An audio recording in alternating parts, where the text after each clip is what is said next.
for most of our customers, what's happening right now is a lot of them are looking at Section 179 to be able to depreciate the taxes on their capital expenditure.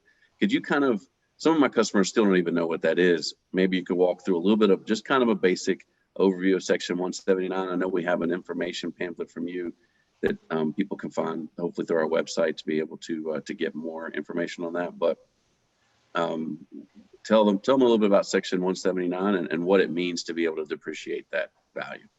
Sure. So without Section 179, there's what's called depreciation.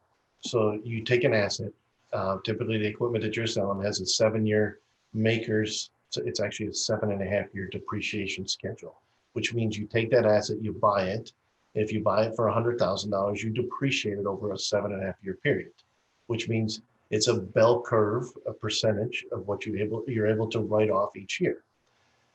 They passed a permanent 179 deduction a couple of years ago through Congress. It's a permanent deduction in place for now, which means that you can buy capital equipment, whether it's new or used, and take 100% of that write-off today, the year that you're buying that. So use that as an example. If a customer is buying a $100,000 machine and they're towards the end of the tax year, they're talking to their accountant, and his accountant's going to say, hey, you're going to show $200,000 in gross profit.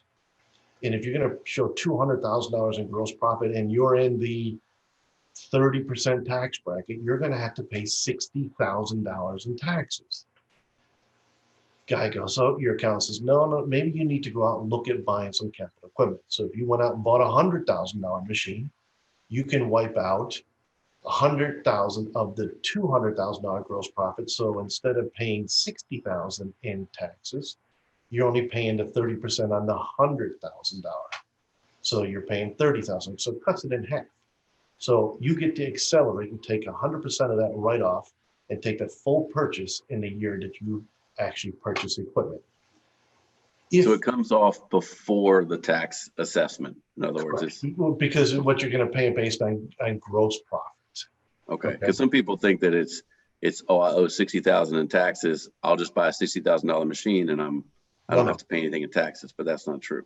Well, you're reducing. If you're showing a $60,000 gross profit, your tax position, if you're we use 30% just because it's simple math. So if you're a $60,000 gross profit, 30% of that, you're going to pay $18,000 on that tax, on that $60,000 gross profit. By buying a $60,000 machine, you wipe out and you don't have to pay the $18,000 because you just took your gross profit from 60 down to 0 because you accelerated that 100% right off of that piece of equipment. I see. So you're saving not $60,000 in taxes, you're saving the tax on the $60,000 gross profit that you would have made. Does that make sense? See. It does. It does make sense. And I think that's not 60,000 in taxes. It's the tax, whatever tax rate you're at, based on that gross profit. By buying that equipment, wipes that out. Got it.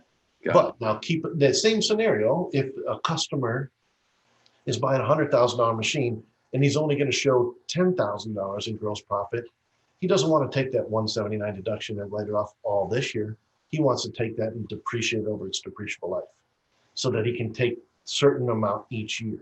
Because once you accelerate it, you can't carry it forward. So it's only for that tax year.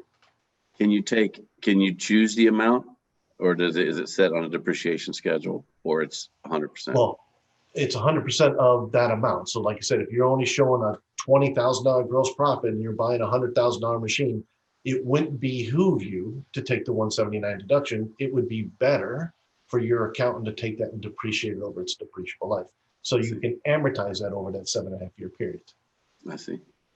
Interesting. Because once you push that all the way forward, you only made $10,000 gross profit. Your tax position on 30%, if that was the number, it would be $3,000.